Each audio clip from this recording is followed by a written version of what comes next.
Forget everything romance movies taught you. In the ancient world, reproduction wasn't about love, candlelight, or privacy. It was about survival, risk, and keeping the bloodline from vanishing forever.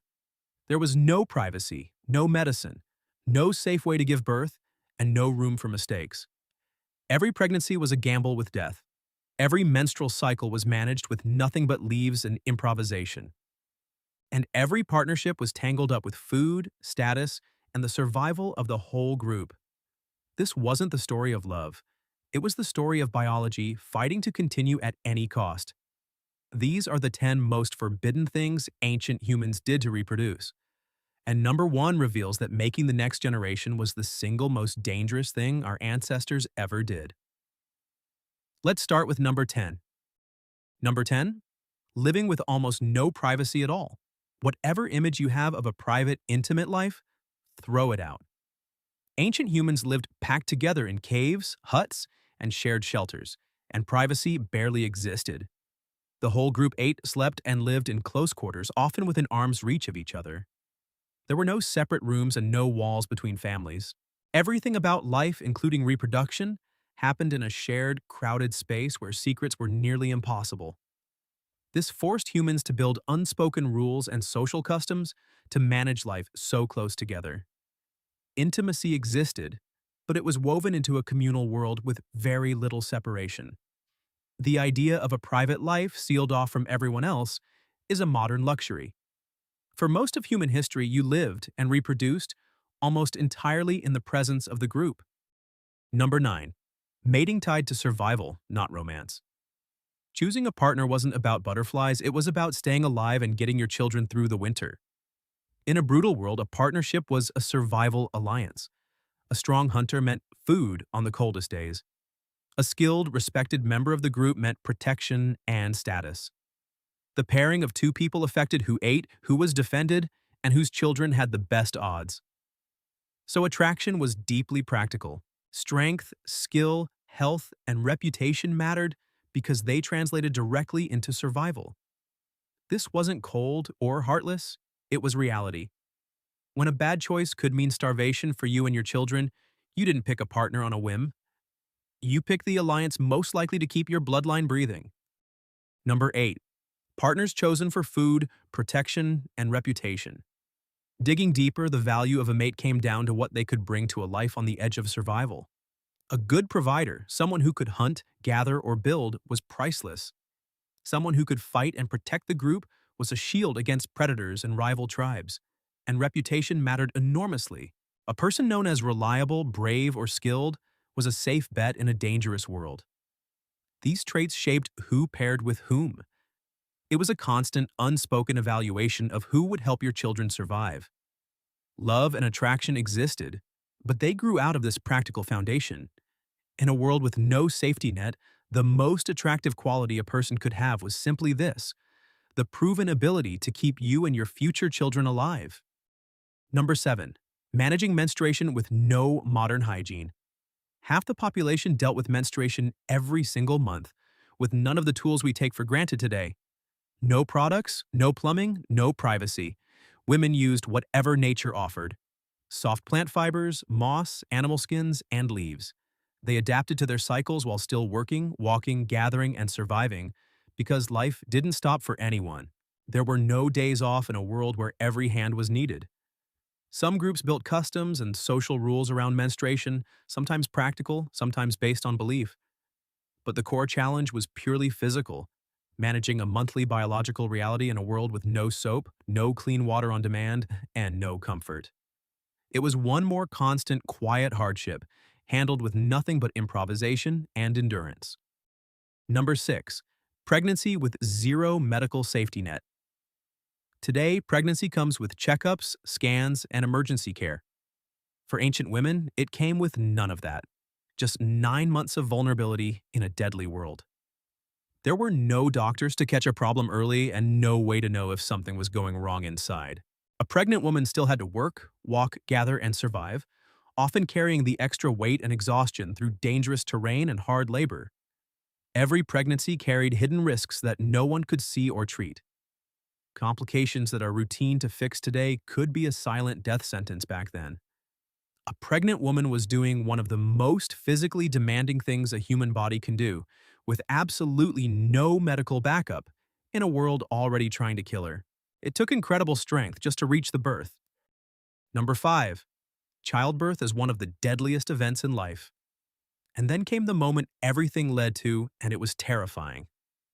For an ancient woman, childbirth was one of the single most dangerous things she would ever do. There were no surgeons, no way to stop heavy bleeding, and no tools to save a birth that went wrong. Something as treatable as a difficult position or bleeding could kill both mother and child. A huge number of women died bringing the next generation into the world. Other women in the group helped, sharing hard-won knowledge and doing what they could. But their power was limited against a body in crisis. Every birth was a gamble with 2 lives on the line. The act of creating new life was also one of the most likely ways for a young woman to lose her own. Number 4. Using breastfeeding to control birth timing. Ancient humans couldn't afford babies coming one after another. Too many mouths too fast meant nobody survived. So biology provided a natural break, and they used it. Long, intense breastfeeding naturally suppresses fertility. By nursing each child for years, women naturally space their pregnancies, often several years apart.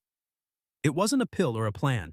It was the body responding to the demands of feeding a child. And this spacing was survival itself. It gave each child years of milk, care, and protection before the next arrived. It protected the mother's body from being drained by back-to-back pregnancies. Without any understanding of the science, ancient humans used their own biology as birth control, timing their children to give each one a real chance to live. Number 3. Taboos and rules to keep the peace. Reproduction wasn't just biology, it was a source of conflict, jealousy, and danger inside the group. So humans invented rules to keep it from tearing the tribe apart. Every society developed customs and taboos around mating and family. Rules about who could pair with whom reduced deadly rivalry between members. Many groups instinctively avoided pairing close relatives, a custom that quietly protected their children from the dangers of inbreeding. These social rules were survival tools. A group torn apart by jealousy and violence over mates was a group that died. By setting boundaries, humans reduced conflict, kept alliances stable, and protected the health of future generations. Reproduction was too important and too explosive to leave uncontrolled, so culture stepped in to manage the most powerful drive we have. Number 2. When reproduction failed, the whole family was threatened. And this is the quiet horror underneath all of it. In the ancient world, failing to reproduce wasn't a private sadness. It was a threat to the survival of an entire bloodline. Infertility, miscarriage, and the death of mothers or infants weren't just personal tragedies. Each one was a crack in the family's future.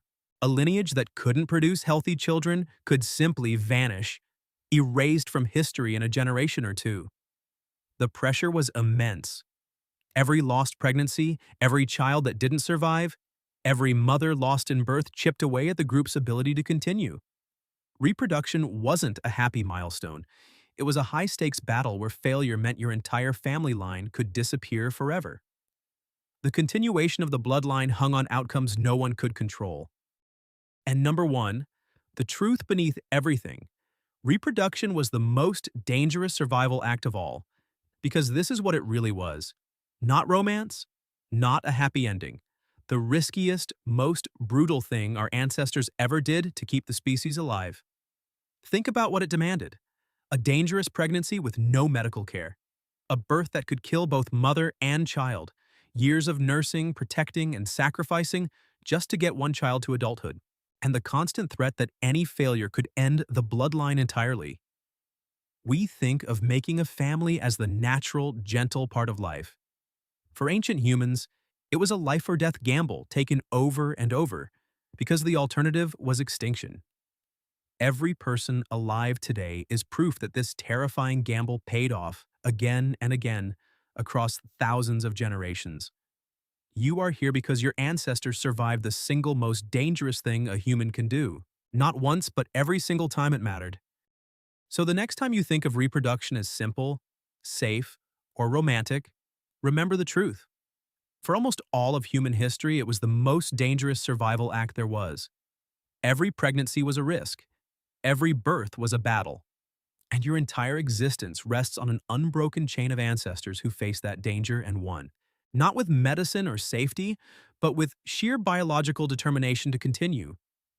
If this opened your eyes, the next one goes even harder, where we reveal every desperate thing ancient humans did just to stay alive when nature turned against them.